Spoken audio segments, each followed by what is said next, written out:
One end of the thing, like the total legitimate, sort of highly capitalized industry that has developed and had developed at that point, and still this crappy dispensary down the street from where I live. But I was like, how are these two things connected? And the answer is they're not. That was the quick answer. But the fact that nobody knew that was bad for the industry and bad for, I think, the Canadian sector overall, because legislation was coming and the regulations are being written, and there was no constituency other than the industry to say, hey, wait, we should be proud of this thing because there was this crappy thing down the street that everybody wants to get rid of. So, and I come from a public affairs background. I worked in government and then sort of as a political consultant in the Bay Area in California for 15 years. And I worked for heavily regulated industries, and I know that you get the regulations that the public thinks you ought to get.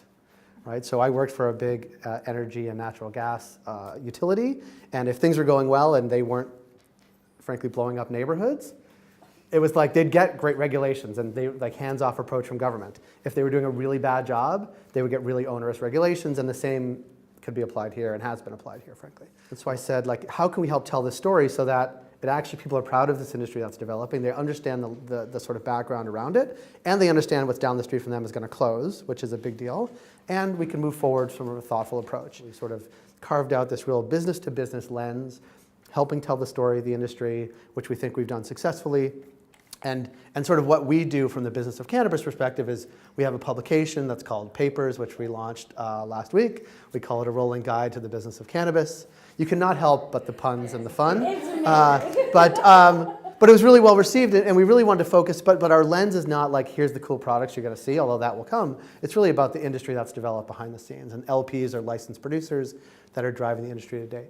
A few weeks ago, we launched the sort of first ever Medical Cannabis Week in Canada, because what we learned very early on is that patients who are receiving therapies, and there are, we'll talk about the numbers, but there's a lot, and the companies supplying that therapy to them, and people that have invested in the research and development need this thing to continue.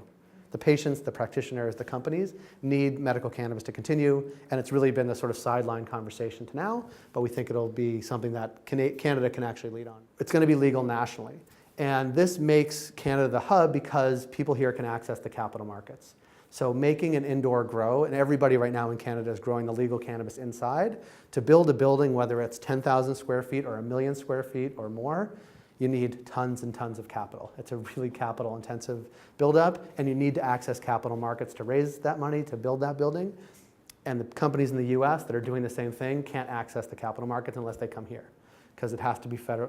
Banks and the states are regulated federally. It's not legal federally, therefore you have to be here to raise the money and then bring it back to the states, and a lot of people are doing that.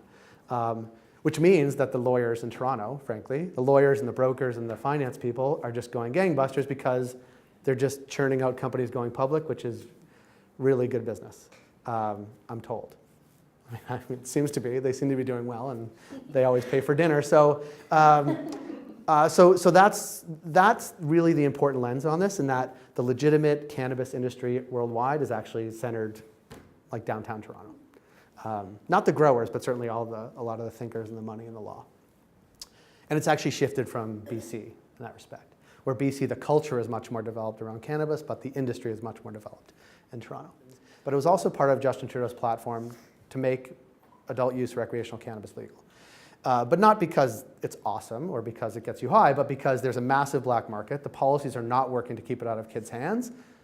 And if you want to do those two things and have a public health bent to it, you need to make it legal. And then it's going to happen. It'll get royal sent maybe this week, maybe next week. And then the clock is going to start ticking. And so the Cannabis Act will be passed. The provinces are not particularly ready yet to actually have the distribution and sales model in place. It's going to be maybe 8 to 12 weeks after. So by the end of the summer, this will be a thing.